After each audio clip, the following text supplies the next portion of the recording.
the last 5 days, I've been testing the new Cinema Studio 3.5 nonstop, and I can honestly say it's a game changer. And today, I'm going to show you all the tips and tricks for getting the absolute best results out of it. But I won't just tell you what those are and leave you to figure out everything else by yourself. I'm actually going to walk you through exactly how I build cinematic videos from scratch. So let's jump right in with the first step, which is creating the characters. Once you're inside Higgsfield, click on Cinema Studio from the top bar and make sure you're on image mode. If you've never used this before, you probably want to type everything straight into the prompt box and hit generate. And while this can work, you can make the entire process faster by first using the casting option and then normal prompts to add anything else you want. So for my first character, I'll choose action for the genre and $100 million for the budget because I want that big action film production feel. Then I'll go to outfit, click custom, and type in the exact wardrobe I want, a torn gray hoodie and dark cargo pants. After that, I'll jump into the prompt section and add more details like his age, facial expression, and the lighting. This came out pretty much exactly how I wanted. You can clearly see the bruises, and the lighting has that strong cinematic look. Now for the transformed version, I'm keeping almost all the same cast options, and because I'm making a creature made of volcanic rock, it obviously doesn't need clothes. So for this one, everything else goes directly into the prompt box, and then I'll paste in my prompt. I honestly love how this came together. The molten fissures look incredible, and you can almost feel the heat coming off him. And for the alien, it's basically the same process. I leave the cast options as they are, and then I write all the alien specific details directly into the prompt. And just like that, I have created all 3 characters. So let's go over to the easiest way to create the environment. For this, we just need to change one image option. If you click on this button, you'll also see cinematic locations. Select it. This part is quite similar to what we did for our characters. In fact, it's simpler, as we don't have any advanced options. I'll paste in a quick description of the foggy industrial zone right into the field directly. I'm keeping this one pretty detailed since every single clip we make shares this same location. So the more specific I am here, the more consistent every shot will look later. Now let's take a look at the result. This came out exactly how I pictured it, so I'll save it to the library. Once our characters and location are in place, we can finally move on to the animation section. But before we actually do that, there's one new AI feature you'd want to see. I'm talking about the AI director. You can barely see it down here in the bottom right corner, but it's honestly one of the most powerful features inside Cinema Studio. Think of it like your favorite chatbot, something like Claude,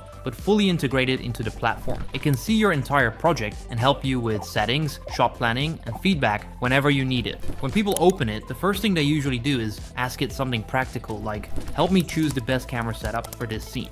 But instead of giving it a short, vague prompt, I paste my entire story concept directly into the chat. That way, it actually understands what I'm trying to build instead of just guessing from one line. And this matters a lot, because the more context it has about your story, the better the recommendations will be. Now this is where it starts to get really interesting. Instead of giving me one single clip or one generic camera suggestion, the AI director takes the full story and breaks it into a proper multi-clip sequence. In my case, it gave me 4 clips, and each one covered a specific part of the arc. And for each clip, it tells me exactly what happens, how long it should be, what the shot is supposed to communicate, and how that scene should transition into the next one. So instead of wasting time on trial and error, it just maps everything out right from the beginning, which means you can begin animating with an actual plan, not just a rough idea. But the part I personally use the most is the camera logic. It doesn't just suggest prompts, it also chooses the camera body, the lens, the aperture, and the movement style for each individual clip. That kind of camera reasoning normally takes years and years of filmmaking experience to understand, but here you get it laid out for you in seconds. And once I have a setup I'm actually happy with, I just click apply changes, and all of those settings go directly into the clip workflow.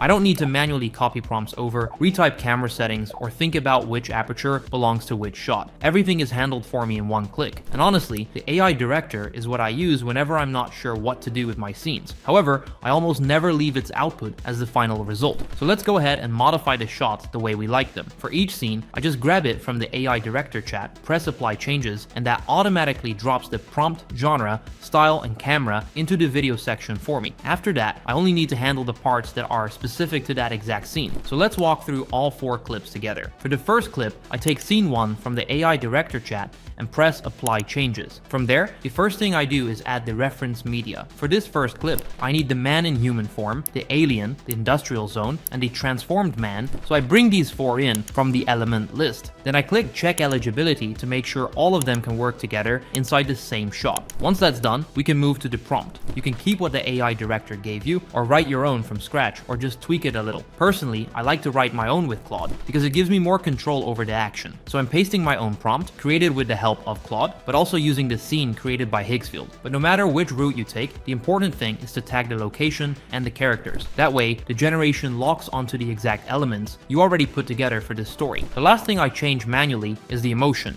Since this is the ambush moment where the tension is only starting to build, I'll set it from anger to annoyance. That gives me mild tension without going full rage too early. And of course, you can move the intensity slider up or down depending on how strong you want it to hit on screen. Then I hit generate.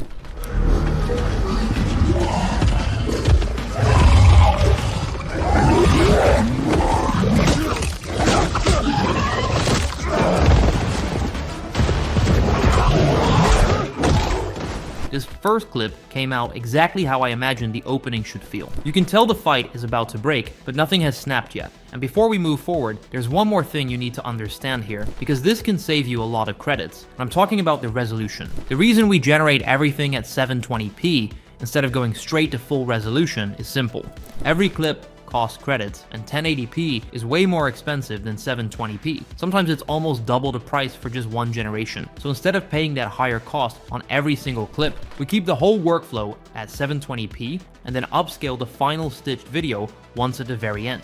That way, you only pay for one upscale instead of 4. I'll show you the exact upscale process in a second, but just know that this one trick can save you almost half the credits on every project. Now for the second clip, I'll just go ahead and go straight to my own version. This time I also dropped in the transformed man alongside everything else. But the most important part for continuity is to add the last 5 seconds of video 1 as a reference. That way, video 2 starts exactly where video 1 ended, with no jump cut and no weird drift between them. And the emotion slider is what drives the facial expression and body tension. So pushing it all the way up here gives me that full emotional overload. Then I hit generate.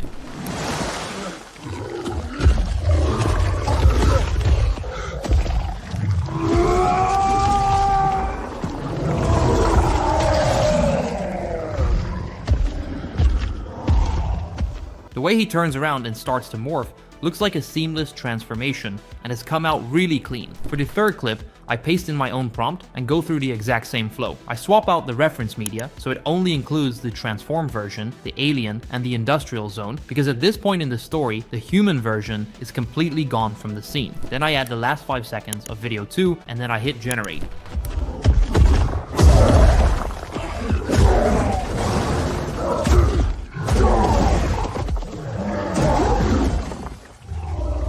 And for the last clip, it's the same process, but we add in the man and use a different prompt.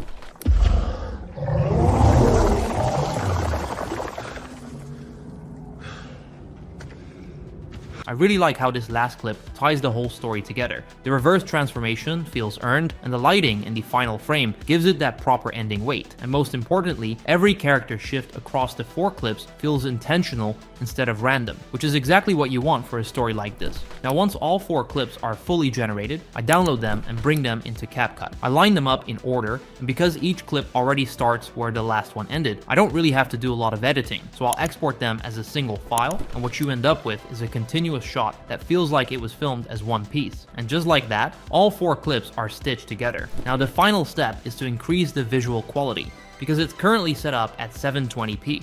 I'm going to the video section and uploading it to the upscale option. And once it is finished, I download the final video, and that's it. Let's watch it and see how it turned out.